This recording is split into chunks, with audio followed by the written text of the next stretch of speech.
Salvador, one of the most bright, lively cities I've ever been in. It just has a sort of heady energy to it. It's 82% of the people in Salvador, which is the third biggest city in Israel, are of African descent. So there's a great deal of African influence here. You can see in the colours of the dresses and the fabrics here, and gorgeousness of the lady, well, that's not so gorgeous, but these are people you'll see in the streets of Salvador, selling the various things that, there we are. And they call them Bahia ladies, because Salvador is on a very big bay called Bahia, and so that's an area of Brazil, it's called Bahia.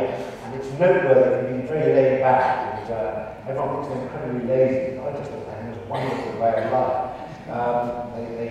They live to relax, or they work to relax, as they say. And they also direct the odd straggling tourist who gets rather lost. What are you doing there? I'm not quite sure what this photo does. Looks like I'm looking in someone's bedroom. The lady said, oh, it's all there. And alongside the African influence, the Portuguese influence, and gold was discovered in this part of the world, and in such amounts that they fill churches like this, the Church of St. Francis in Salvador, with gold leaf on almost every surface. It's quite extraordinary, overwhelming feeling as you go into these churches, and just shows how rich Brazil was for such a long time, for a very few people. And so this is the church from the Church of St. Francis in Salvador. Now this rather wonderful character. I tend to find the most interesting people are off the main tourist track. We went into a shanty town which they call favelas in Brazil, and I'll be showing you briefly some more in Rio. And this was a shanty town, a poor area of Salvador. And I met this wonderful man called Master Boagente. And he is a specialist in the art of capoeira. Capoeira is rather like it originated as a martial art amongst the slaves, or way of self-defense. And now it's become an extremely popular sport in Salvador, and it's spreading right across Brazil and indeed in various parts of the world. And he's one of its best exponents. And there he is, he's holding what's called a berimbau, which is a sort of one-string guitar on a tall pole with a sound box, which is a gourd painted, and it has a sort of a rattle as well. So he plays the gourd, rattles it. He creates the music for this extraordinary capoeira dance. But we filmed it in the morning, and then he said, oh, Michael, will you come on my radio station? And he had a radio station in the favela, there it is. Looks like a cricket scorebox, doesn't it? And the favela is called the Valley das Pedrinhas, which means the Valley of Stones. So this is Valley of Stones Radio, and he's the only person who runs it. So he sits down there and says, Michael, I'm with Michael Palin, very famous, been all over the world. So, Michael, what do you think about gay marriage? Yes, ask about the climate, something like that. What part of you do it from? The normal attitude, straight into gay marriage. I'm not sure what I should say, but I said, verbal on my nice little way about it being a jolly good thing. Love each other, and that's a very good thing. That's the whole shit about that. He says, and abortion?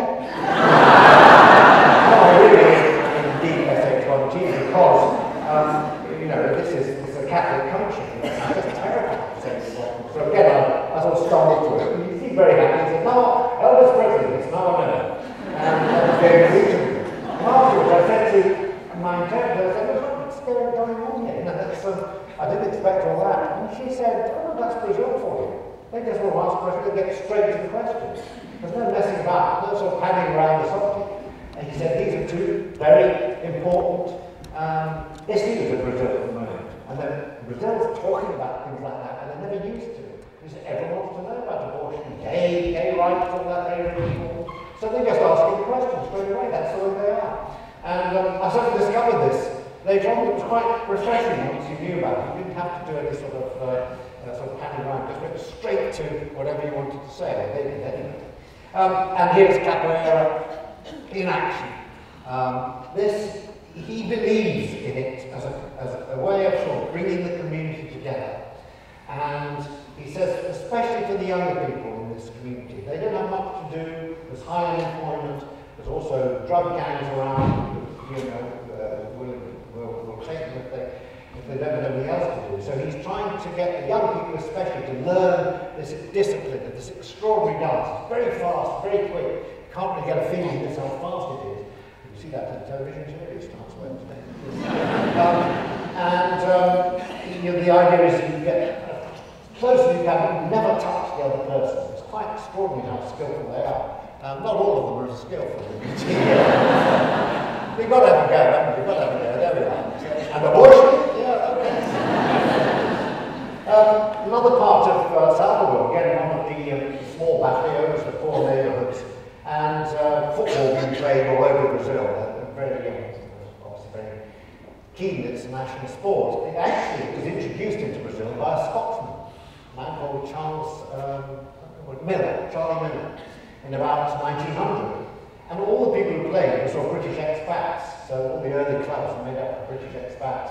And the first international game the Brazil football side ever played was against Exeter City, in Victoria, in 1914. They just beat them, you know, Brazil 2, Exeter City 1. So it was pretty close. And also, of course, the great day of national shame. There was no day more shameful in the Brazilian calendar or Brazilian history. They don't do shame, really. It's not really into that, but they're very shame numbers. The first time that they hosted the World Cup was in 1950. They got through to the finals, they coasted through. They had a crowd of 199,254 people in the Maracanã Stadium. The biggest crowd, believed, to watch any sort of World Cup match, or indeed any other match. And the Brazilians lost. They lost to the Uruguayans, 2-1. The Uruguayans sort of scored 50 minutes to go. And apparently the whole place fell silent. It's known as the Great Silence. They were so traumatized by it.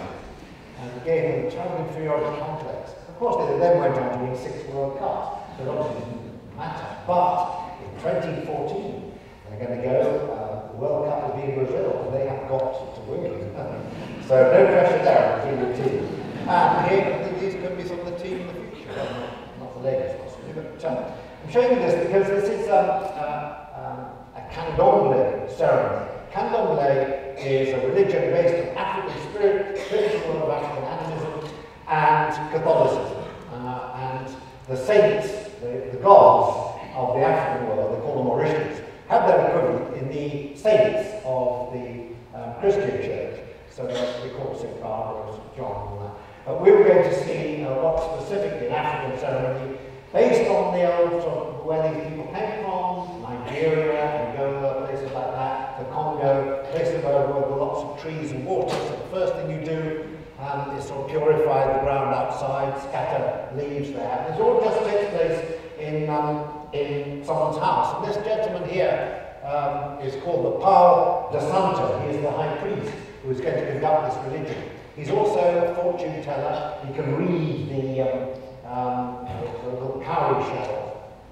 And he agreed to give me an audience before the ceremony and read my fortune. And it was quite good, actually. I mean, someone obviously, I'm sure would tick him off. He got the number of children right and all that sort of. And so I thought, well, I'm really going to try. And I said at the end, I hope you won't think I'm being disrespectful. But can you please tell me, will England ever win the World